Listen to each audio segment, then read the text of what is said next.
Hello, everyone, and thank you for tuning into your very own Husky Dash, where you can get all of the commentary you didn't know you needed. I'm Joseph Claypoole at 9 3/4, joined by at Nathan Mathisen, and today we're going to be discussing the UW Athletic Department's financial issues, as well as our final episode of Pick of the Litter. But first, we're going to be discussing something that it's sure to be on everyone's mind right now, and that's when is football going to be coming back to the Pac-12?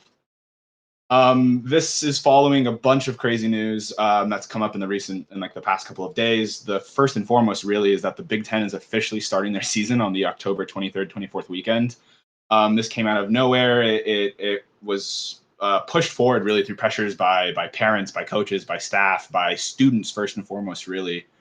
And one of the biggest ones that popped up in our dog snacks last week was that President Trump even was pushing for the Big Ten to restart their or to not restart, sorry, but to start up their football season. Some great news coming with that one, though, is that they're requiring that athletes who test positive to receive cardiac clearances in order to return to play. Again, the health being first and foremost. That's a great step to see. I'll be linking a link to an article about all of that and more on my Twitter after this episode. Nathan, though, do you want to get us started really quick, talking about what's been going on with the Pac-12 and these just health issues when we're going to be playing and us being the last of the Power Five to return? Yeah.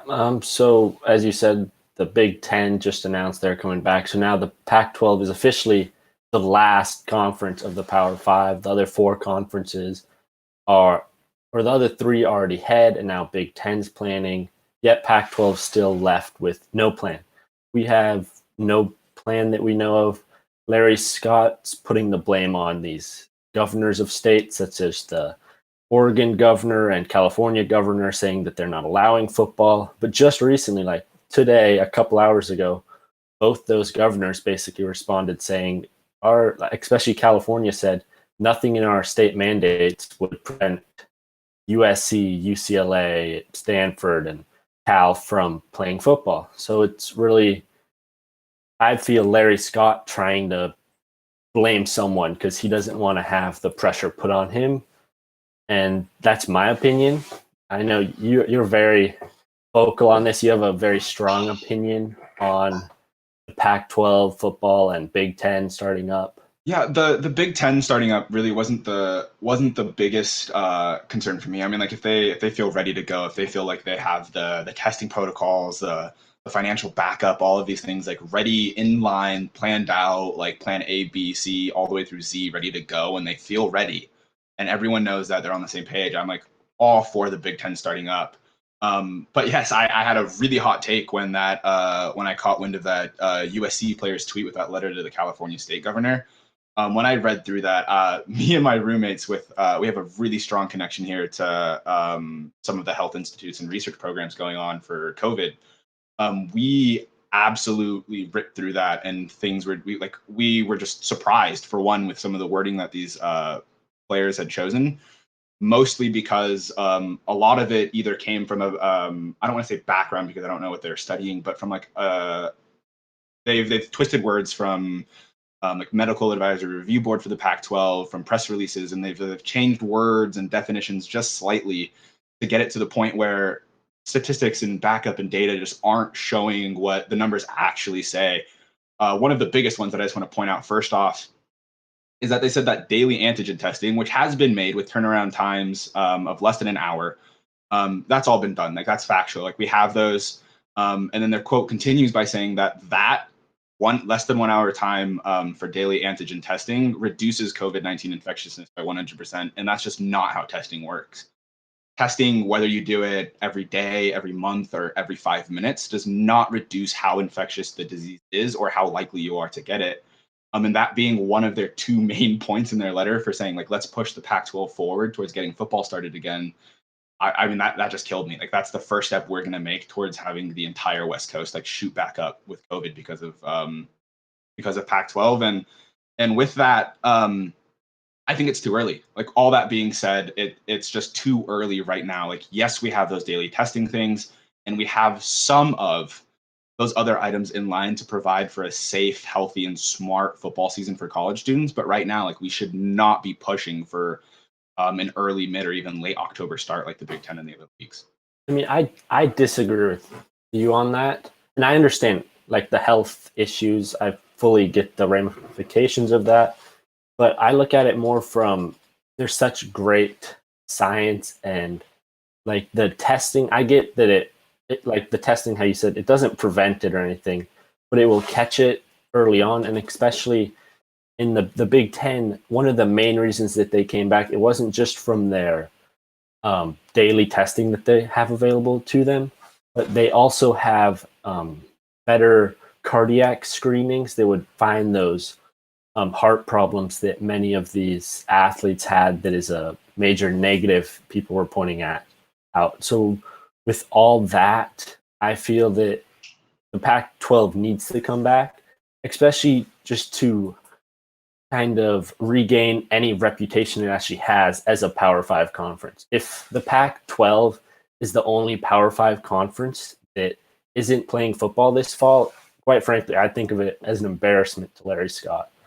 I mean, you've got some of the greatest medical schools in the United States in the Pac-12 with UCLA. I mean, UW's got great COVID-19 research being done, yet you can't come up with a plan when all these other schools already have.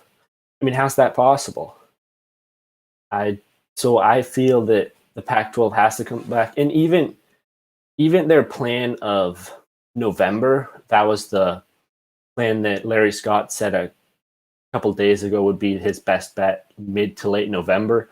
I still think that's too late, because really, what are you playing for then? You're playing your conference 6 to 8 games, but it's not like you're going to be included in the playoffs. That'll already be decided. You can't get into those. So you have to play alongside the Big Ten if you want a shot at the college football playoffs, which all these players want. I mean, Cade Otton on the Huskies, Jackson Kirkland on the Huskies, they're all tweeting out saying, we want to play. These players want to play. Yeah, I mean, I know they want to play, but like at some point you're gonna either have to just bail in there and just take it and say, like, all right, we're letting you play, like, even though we don't necessarily feel at a point we're super safe with. Like, they'll just be like, okay, we're going in. You can do that, or you're eventually gonna just have to say, like, no, you guys cannot play. It's not safe. Like, we don't. Like, your reasonings, your points, even like the science we have, like, yes, you guys are putting in all caps and bold and underlines, like, hey, technology and science are ready, like, health things are ready, the medical professionals are saying we're ready. Is that until like you have a majority or even all of medical professionals saying, like, hey, this is the time, like, where we can safely go in, like, we don't need to be suffering any more financial or personnel or yada yada yada losses, like, go in now, like, that's the time to go in, not early, not before that, like, later, sure, but before that you're shooting yourself in the foot. You're going to end up destroying programs that have been built up over the years. You're going to be losing personnel left and right, and we don't even know yet if these cardiac problems are temporary or permanent. The statistical rate yet, like, our sample size for finding out who gets these cardiac, like, problems that are long term and who doesn't, we just don't know that yet. And that's going to be one of the biggest things they need to find out going forward, I think. And that if any of you guys in chat have another reason why you think that the Pac-12 might be delaying a season start, or one of the reasons why you think they should start the season, like, please put that in chat so we can discuss it. But right now, I really don't think that the science is there. I don't think the medical professionals are confident enough yet that we as people can do this. And I don't think that we're going to be able to social distance or quarantine enough, regardless of testing protocols or other things, just trying to get ready. You said we should wait, you said, but we already are waiting. Really, I think of it. College football started, what, 2 weeks ago?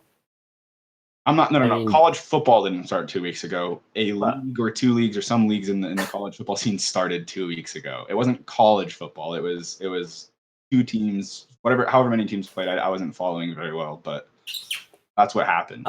And we actually have some breaking news from the Pac-12 commissioner, Larry Scott, that I'd like to read here on air real quick.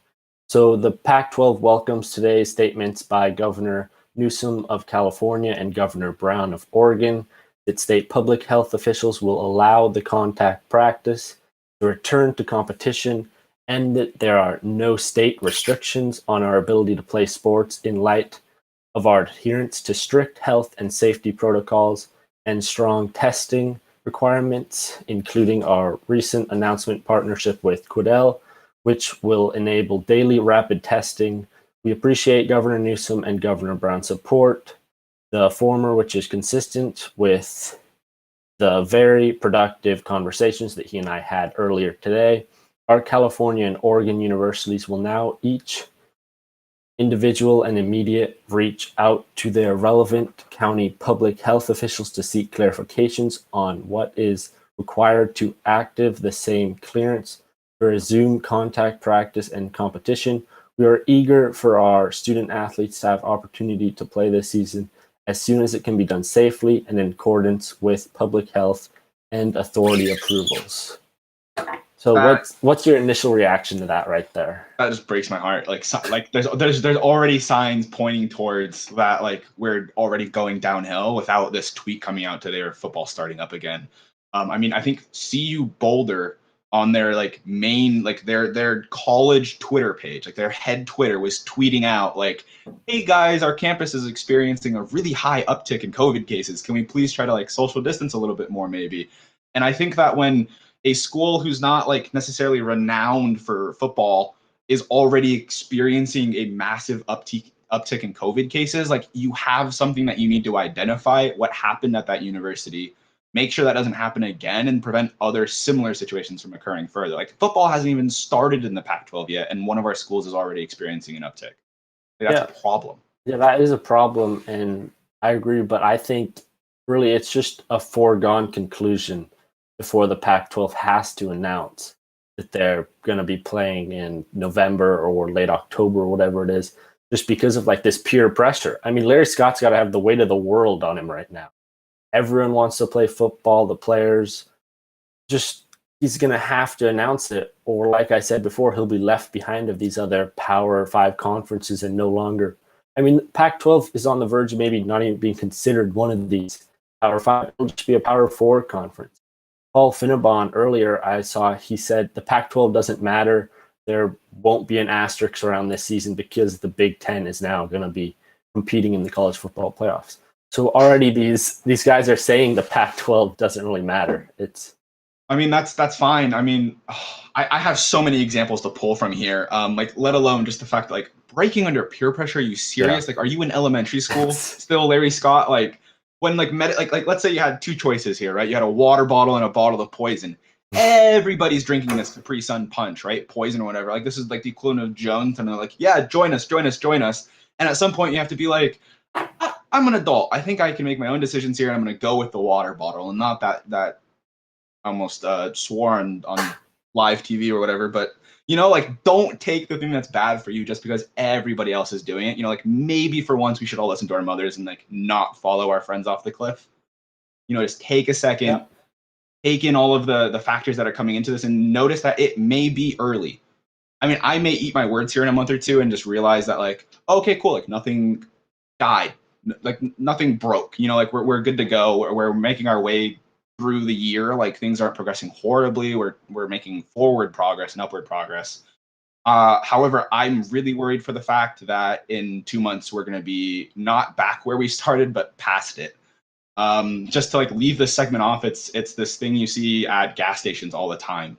The statistical chance or probability that you blow up the gas station while filling your car up with it turned on is super low. I'm pretty sure it's under 2%, if not 1%. No, it's definitely under 1%. But the consequences of you blowing up the gas station are so bad. I think it was you'd be blowing up at least that entire city block. And that's why we don't turn our cars on or leave them on while we're filling up our gas. That's the same way we should be approaching a situation like this when lives are at stake. And it's funny and you get giggles out of it. My roommates laugh every time I say it, but it's true. At some point you have to look at the consequences and say, a human life, there's nothing you can pay, there's nothing you can gain, there's nothing you can earn for the cost of a human life. Nothing is worth that. Yeah, there's nothing worth that, but I'm just saying it's the peer pressure is real. There's studies on it, how it can influence a person's decision. And right now there's so much pressure on Larry Scott that I don't know if he's going to be able to kind of go away from that and ignore all the criticism he'll receive if he doesn't start the season soon. it's sad maybe if there'll be. I mean, I expect there to probably be setbacks, but I hope that there's also steps forward. I hope that for each setback that we can bounce back and fix the problem, and then by next week's games, we're back to playing it.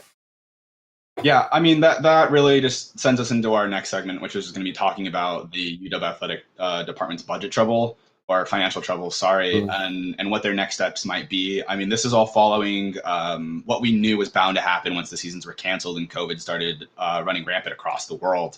And that I think it was in June, we furloughed some like 156 professionals and like a lot of and the union staff and stuff. We had to do that again, and not in May. We didn't do that again in May. We did that again very recently, a week ago or so. A week ago. It was 16 positions, right? Yeah, 16 positions were cut, and then another like 35 or so were put on furlough. And I mean, overall, the UWs, they're planning to cut a total of like $28 million in staff and operation expenses, which is just, I mean, that's an absurd number that they're trying to cut just because of the financial trouble that they're in. Yeah, I mean, and when you think about any campus or any sports program, whether it's a professional league like the NFL or the NHL, or if it's a college sport all the way down to Pee Wee football, like you're coming down to the black and the red at the end of the day. Like everything in this in college is practically run by money, if not everything, you know. And at the end of the day, they're coming down to it and saying like, where can we strike red off of our ledger or whatever, and where can we start giving like financial revenue and aid and money coming in. Sadly though, well, not sadly, I guess, or I guess maybe two-sided really, is that now that the season is most likely going to be coming back following that tweet we just read, I think a lot of their budget trouble, honestly, is just going to vanish. Yeah, I think that's what really was needed for. That's the only way to really get out of budget trouble when you're a college with a huge football program is to play actual games. But even they'll probably still be in budget troubles just because of. I think I read they were about 15 million in the red. They were over the budget by about 15 million starting off the season, and then their earlier plan of like 6 to 8 games. Who knows how many games it will be now?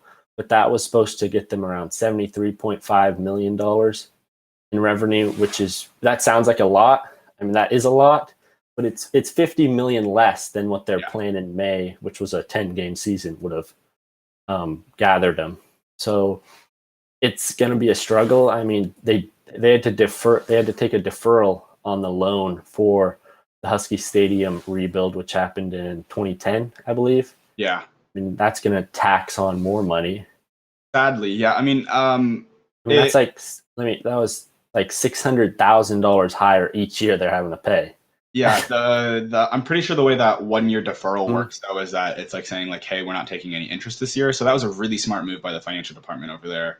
And this, I feel like, gives me a base to advocate for something I feel like should have happened and really like should have happened a long time ago. Is that like, I feel like I personally think coaches get paid way too much money to coach teams. Not just like yearly salaries, but like we're looking at things like pledges, incentive payments, like score lines and stuff like that. They're getting paid so much extra money outside of like professors and teachers and whatnot that I mean, like one of the craziest things I think happened was that the director of athletics, Jen Cohen, as well as Jimmy Lake and Mike Hopkins, they both, all three of them waived all of their incentive payments for the upcoming year, as well as pledging major gifts to the athletic department. And that was a decent chunk of cash to those three people alone. And I think that was like a really big highlight in saying like, hey guys, we might be paying our coaches and some other staff or something. Like we might be putting money in places where we might not need to put that much money.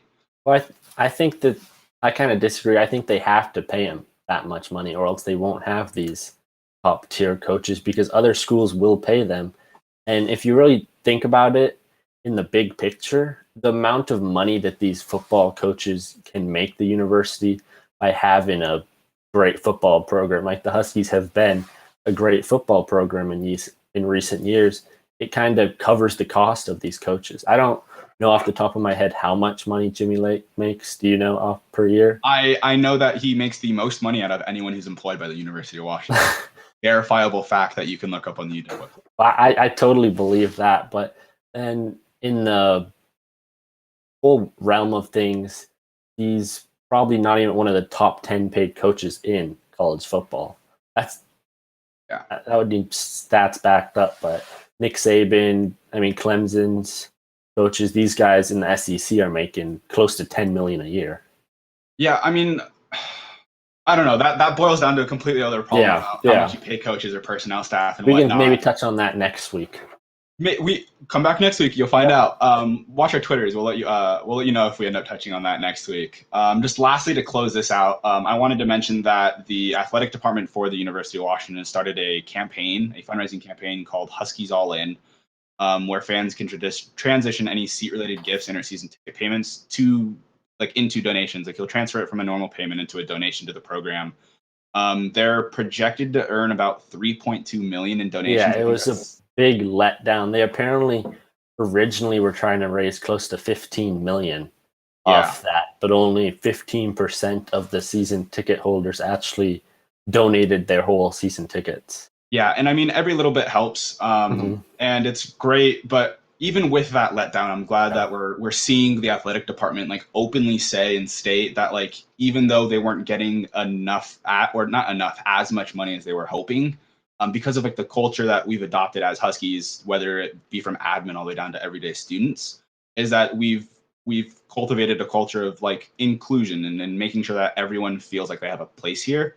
Yeah. And because of that, I hope that they continue to stick to their guns and refuse to cut any sports.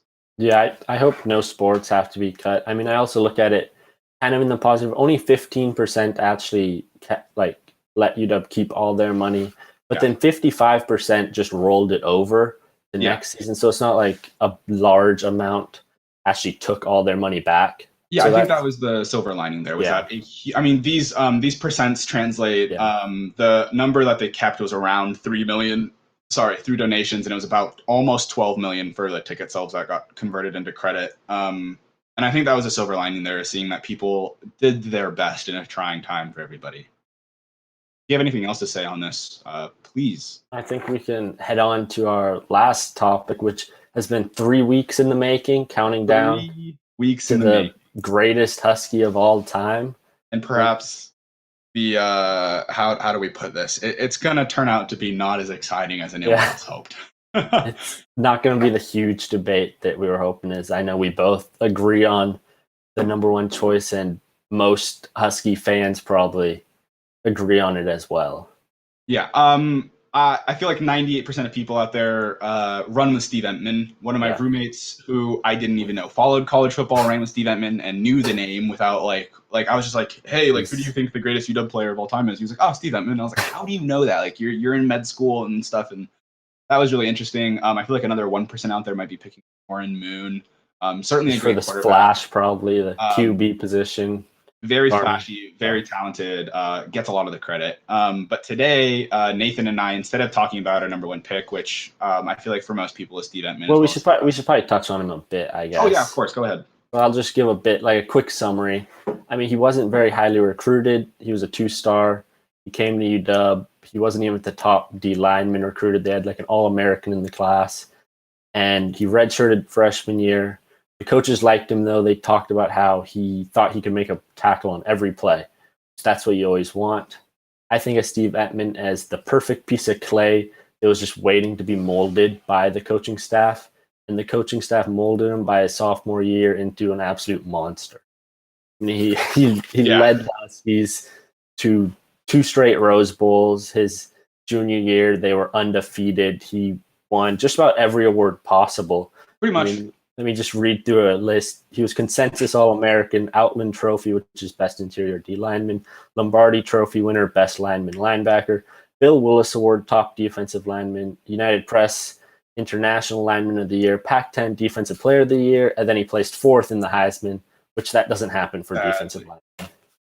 Could have taken first, I feel like. Would have been nice, but I mean, we'll take a 4th. But I mean, he took that. Desmond Howard placed 4th, and the Huskies then beat him in the Rose Bowl, got the revenge. Absolutely wonderful. Shut down Desmond Howard and Michigan's high-powered offense. Okay, Nathan, I've done enough research on Steve Edmond in the past 2 weeks. Yeah. I want to hear about your pick that I don't know about yet. So, who is that?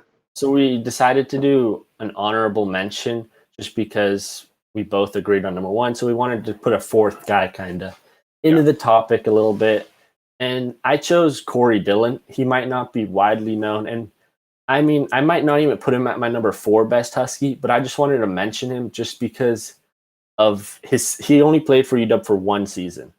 But in that one season, he had one of the greatest college seasons of all time. I mean, he ran for 1,700 yards and 24 touchdowns. He was beast mode before Marshawn Lynch. I saw a quote from someone. I mean, he against San Jose, who albeit San Jose is not a top team or anything, but in one quarter, we're talking one quarter, he ran for 222 yards and had an 83-yard touchdown catch.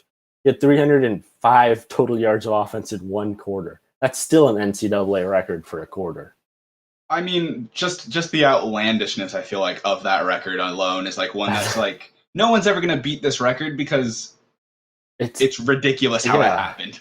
I think you're underselling a little bit how bad San Jose was that year. Well, even if it's a bad team, has that happened since? Like, you're underselling. This team was terrible. Well, has that ever happened again? There's been teams that bad that have gone up against good teams. No. But the difference in skill level is not that great. I mean, like San Jose, not only were they on the bottom end of a slump and a consistent losing streak season to season, they were also at a time in football when a lot of rules were changing and a lot of styles of play. People were trying to figure out what goes best where, and people were starting to get really into it. And San Jose fell behind.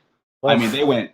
It was. If you take a look, it's a lot of red. Well, Corey Dillon sure did take advantage of that. He absolutely. I'm not gonna. I do want to point out. I think it's insane, like how these San Jose Spartans did. They won 3 games. Only one was by more than 3 points. Close team, close games, nail biters. I think every single one of their games was a blowout, except the ones they won, if I'm not mistaken. Oh. They only won against UTEP by 1 point.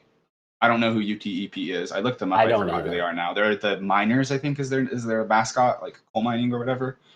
They beat Hawaii 38-17. So congrats to that 19. Hawaii is decent football program. Not the 96 Hawaii team. I looked this up. So like Hawaii is a great team. How did Corey Dillon beat the San Jose Spartans and the Spartans somehow like trash Hawaii? Hawaii only beat 2 teams that season, one of which was University of Nevada, Las Vegas, which was one of the 3 teams that the San Jose beat. Really going full circle here. So I did want to just underscore, I guess, just how bad that San Jose State don't team take was. Away too much of it. Still, 300 total yards in one quarter is impressive. Fantastic. It's impressive. And the reason I'm not taking away from that too much is because there is a tiny asterisk next to my person's name. I picked Dave Williams as my hyper kind of mix between an honorable mention and a 4th pick. If we discount what Austin Safarian-Jenkins did in 2013, 11, somewhere in there. Early 2000 something. 2013 or 14 then. Yeah. Not counting what he did for UW. Dave Williams accounted for 7 all-time career records in the Pac-12, I think. It might have been just UW. But he had the most career receiving yards for a tight end at 1,133, the most single season yards by a tight end at 795 yards in a single game touchdowns. He also tied for 2 more records during that stint before Safarian-Jenkins came in, where he was tied for career touchdowns by a tight end and receptions in a game, which he got twice at 10. And I think he was a great honorable mention. I feel like Austin Safarian-Jenkins, I mean, when you compare the numbers, it just shot Dave Williams down into a really, really, really low 2nd place. And because of that, I wanted to give that honorable mention there really quick. Do you have any opinion on him? Not too much. I think we're going to have to wrap this one up. Oh, yeah, for sure. Really quickly, I wanted to point out that we have a brand new partnership with Sports Pac-12, who retweeted today's episode for us. That was amazing. We're just asking that you guys please go check out their website, sportspac12.com. Our new partners for all things Pac-12 football. We also now have columns being written by hosts and writers at Dash Sports that are going to be put up on the Pac-12, their Pac-12 website. Sorry. You can find them through a redirect link on our website, dashsports.tv, or on sportspac12.com. I think that's it. Outside of yeah, I just want to thank everyone who showed up today. Thank you so much for leaving your comments. We really appreciate when you guys show up. Again, I'm Joseph Claypoole, and this is Nathan Mathisen. You can follow us on different social medias with our @ that are currently on screen, and you can follow Dash Sports on Facebook, Twitter, Instagram, and TikTok at Dash Sports TV. You can find Sports Pac-12 at their website, sportspac12.com, or on their Twitter at sportspac12. Please go check out Nathan's new article. I definitely am. Don't forget, please don't forget to catch the new clips from today's episode at dashsports.tv, alongside all of the best clips, quips, streaming schedules, full episodes, humdrums, banter, shooting the you-know-what, from every school in the Pac-12. Thank you all. Have a great rest of your day. Thank you so much for tuning into Husky Dash. This is us signing off.